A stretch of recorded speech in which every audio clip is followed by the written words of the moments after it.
Sorry, America. India will never be your ally. Narendra Modi, once denied a US visa, is now poised to be a showstopper at the White House. The Biden administration is sparing no effort as it prepares to welcome the Indian Prime Minister later this week at a state dinner, only the third under the current president. As Modi gets set to address Congress for a second time, it might look as if India is pivoting to the United States. But don't be naive, my dear American friends. India will never be your ally. And this won't change whether Modi or one of his rivals wins next year's election. India's collective memory of the indignities of colonization creates wide public support for an independent path. India's policy of non-alignment began with a refusal to be entangled in the Cold War. Today this has morphed into aggressive multilateralism. Foreign Minister S. Jaishankar says India should benefit from as many ties as possible. So if you're expecting monogamy, prepare to be disappointed. India has reserved the right to flirt with Russia, Iran, and even China, if its national interests dictate such a need.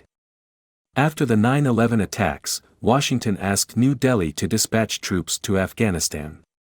The Indian military vetoed the request.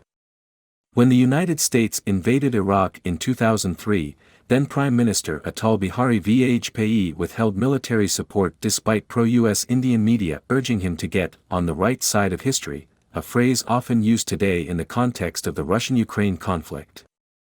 Resisting pressure from the George W. Bush administration was a brave move, and, as it turns out, the morally superior one. These days, New Delhi similarly refuses to toe the American line on the Russian invasion of Ukraine. India's import of cheap Russian oil continues to break records. Anyone who wants to see Indian leaders stand up and publicly assail the Kremlin, one of their main suppliers of weaponry and a valuable source of raw materials, is in for a long wait. India has criticized the U.S. decision to block Iranian and Venezuelan oil from the open market. The government in New Delhi has actively worked to bring Iran into the Shanghai Cooperation Organization, SCO, a multilateral forum created by Russia and China in 2001. In May, India hosted the SCO foreign ministers amid border tensions with China and continuing antagonism with Pakistan. A fortnight later, unapologetic about the seeming contradiction, Modi and President Biden were hugging and laughing for the cameras at a meeting of the Quad, a loose security partnership that also includes Australia and Japan. Of course, India's growing cooperation in the Quad raises hackles in Beijing. And yes, India's issues with China are grave. Just 3 years ago, India lost 20 soldiers in a deadly mountain clash with Chinese troops along their common frontier in the high Himalayas.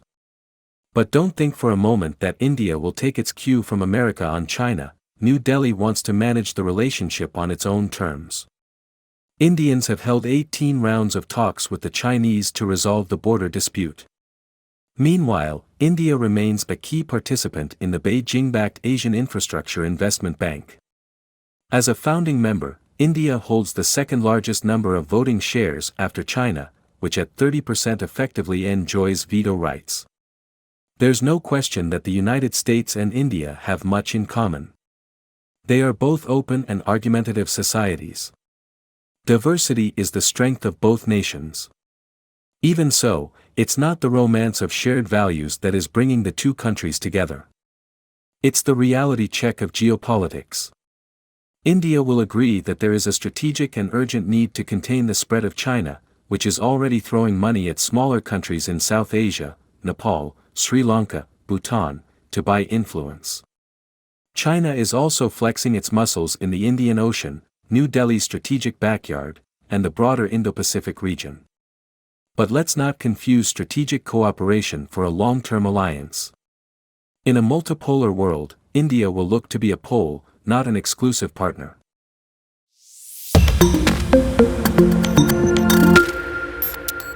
Sorry, America. India will never be your ally. Narendra Modi, once denied a US visa, is now poised to be a showstopper at the White House. The Biden administration is sparing no effort as it prepares to welcome the Indian Prime Minister later this week at a state dinner, only the third under the current president. As Modi gets set to address Congress for a second time, it might look as if India is pivoting to the Trump is winning again. Here's what real Americans really think of Biden's desperate indictment of Trump. I told you so. I've spent 2.5 years now reporting Democrats get away with murder, while Republicans face life in prison for jaywalking. Does anyone disagree now, after former President Donald Trump's indictment? I spent last week on my TV and radio shows, and in my syndicated newspaper column, reporting that Trump would go up in the polls after his latest criminal indictment. I was right on both counts. Trump is up in the polls. And he faces life in prison for an offense that no one understands, no one cares about, and everyone knows is a bunch of bogus BS and legal mumbo-jumbo.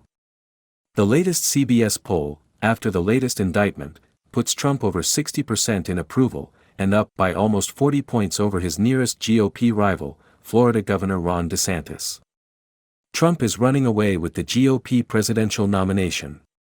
Yes, I'm telling you, Trump's approval rating goes up each time he's indicted. You know why it keeps going up? Because the American people aren't blind, deaf and dumb. We may have been born yesterday, but we weren't born in the past 15 minutes. Let me explain why the American people will never accept any of these charges against Trump, whether technically it's a crime, and he's convicted, or not. I'm a street-smart, common-sense SOB, son of a butcher. I'll always think like my blue-collar father, the butcher. Common-sense average Americans know BS when they see it. This whole case is BS. The media can put all the legal experts they want on TV to explain what a terrible and serious crime Trump has committed. And the average American voter will never care. They will grow angrier and angrier at our own government. Because this doesn't pass the smell test. First, it doesn't affect any of us. Trump didn't hurt one American by mishandling a bunch of papers. How does that hurt me? How does that affect my life? It doesn't. Second, I believe Trump himself didn't benefit, didn't sell the papers and didn't show them to foreign enemies. They were left in boxes in his basement and bathroom shower, according to the fake news media. So, who cares? Third, everyone does it. Former President Barack Obama allegedly has millions of pages of classified documents in his Obama presidential library that he never returned. We've all seen the classified docs on the floor of President Joe Biden's garage. Even Mike Pence had classified docs. I'll bet every single U.S. senator does too,